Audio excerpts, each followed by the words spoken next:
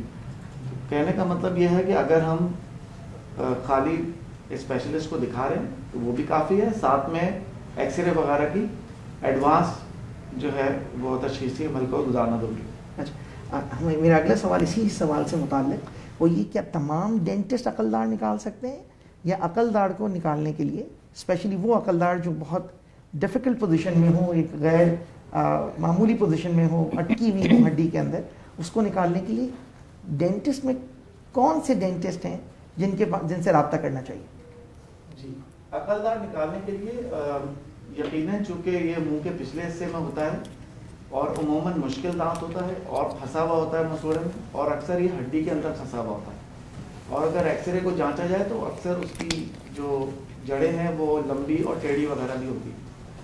تو اگر تو کیس آسان ہے اور ڈینٹسٹ کو لگتا ہے کہ وہ کر سکتا ہے آسانی سے تو پھر تو صحیح ہے، لیکن یہ آپ کا جو پرائمری ڈینٹسٹ ہے وہی بتا سکتا ہے کہ یہ کام اس نے کرنا ہے یا وہ کسی کے پاس ریفرل کرے گا۔ آج کل ہمارے پاس متعدد اورل سرجن موجود ہیں جو یہ کام بخوبی انجام دیتے ہیں اور اچھے طریقے سے اس کا کیا جاتا ہے، کیونکہ یہ عام دانتوں سے مختلف دانت ہیں۔ تو میری رائے یہ ہے کہ اگر ایک دفعہ یہ تشخیصی عمل مکمل ہو جائے تو پھر کسی ایکسپرٹ سے اس کا مشورہ کیا جائے۔ تو گویا اورل اینڈ میکسیلوفیشل سرجن اس شعبے میں مہارت رکھتے ہیں؟ جی، اس میں اورل اینڈ میکسیلوفیشل سرجری کا شعبہ مہارت رکھتا ہے، اور وہ ان دانتوں کو لوکل اینستھیزیا میں ڈینٹل چیئر پہ بھی نکال سکتے ہیں، اور اگر مشکل ہو تو جنرل اینستھیزیا، نیم بے ہوشی یا مکمل بے ہوشی میں بھی نکالا جائے۔ ہمارا اگلا سوال جو ہے وہ منہ میں چھالوں سے متعلق ہے۔ ایک صاحب پوچھتے ہیں کہ جی میرے منہ میں زخم ہو گئے ہیں اور مجھے شک ہے کہ کہیں میں اورل کینسر کا شکار تو نہیں ہوں، تو میں سمجھتا ہوں کہ ڈاکٹر مغیرہ اقبال صدیقی ہمیں اس بارے میں زیادہ بہتر بتا سکتے ہیں۔ شکریہ فرحان۔ منہ کے چھالے جو ہیں وہ بہت کامن ہیں، اور سب سے جو کامن منہ کے چھالے ہیں ان کے ہم ایپتھس السرز کہتے ہیں، جس کے بارے میں ابھی تک یہ تعین نہیں کیا جا سکا کہ اس کی اصل وجہ کیا ہے۔ کچھ لوگ کہتے ہیں کہ یہ پیٹ کی بیماریوں سے متعلق ہیں، لیکن اس پہ ابھی تک سائنسی تحقیق ہو رہی ہے اور حتمی طور پہ یہ کہنا ممکن نہیں ہے۔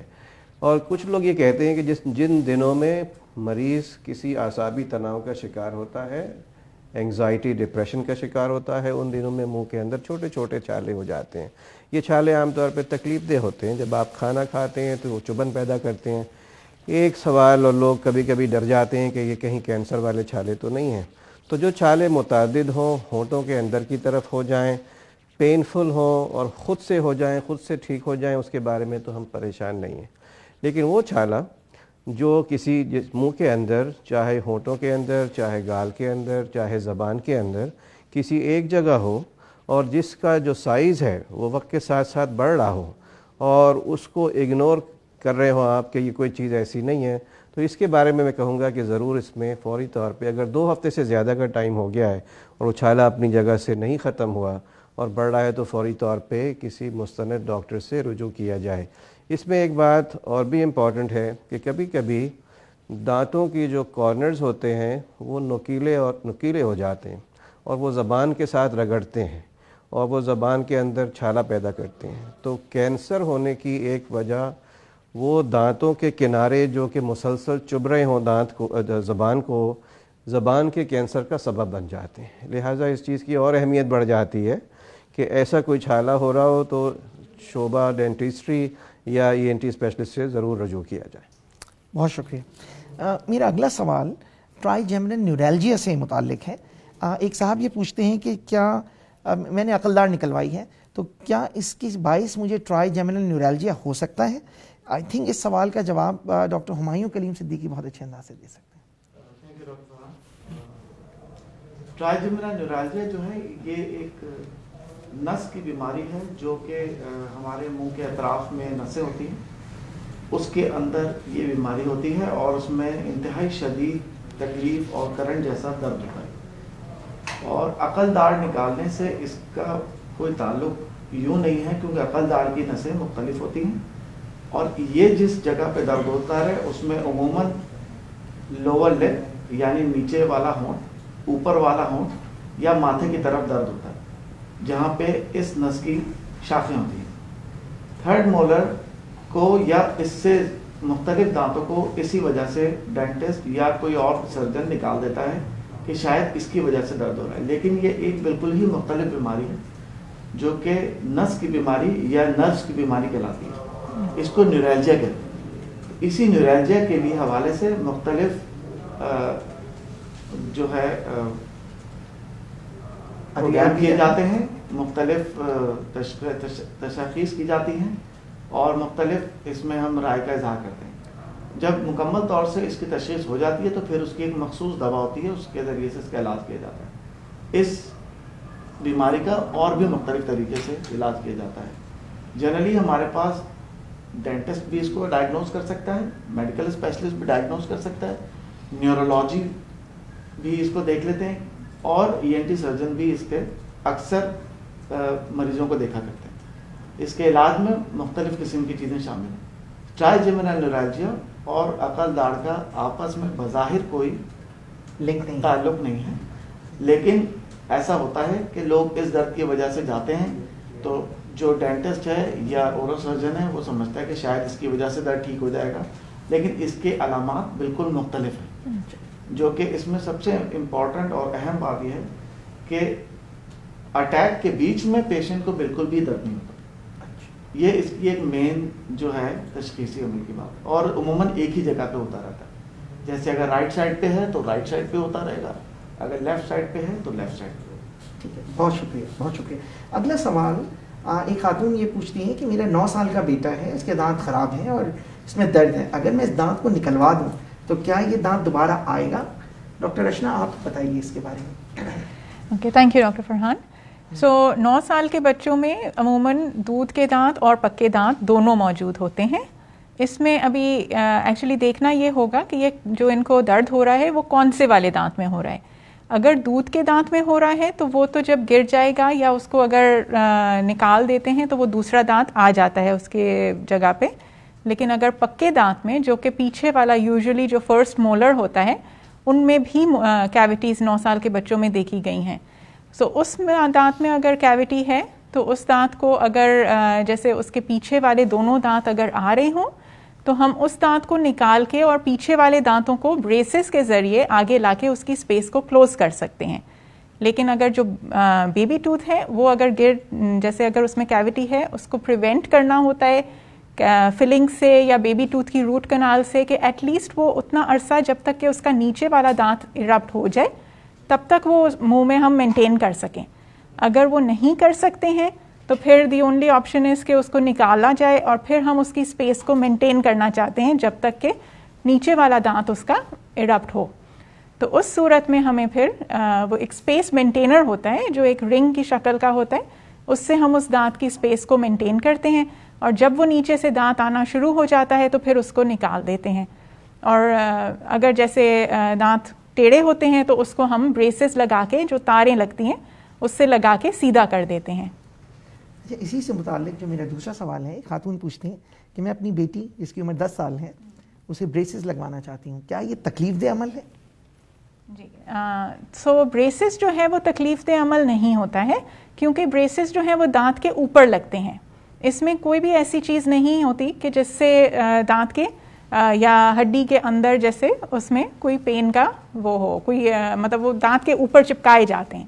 سو یوزلی یہ ہوتا ہے کہ شروع میں فرسٹ 2-3 ڈیز جیسے کیونکہ نئی چیز منہ میں ہوتی ہے تو آپ کو تھوڑا سا جیسے ڈسکمفرٹ فیل ہو سکتا ہے,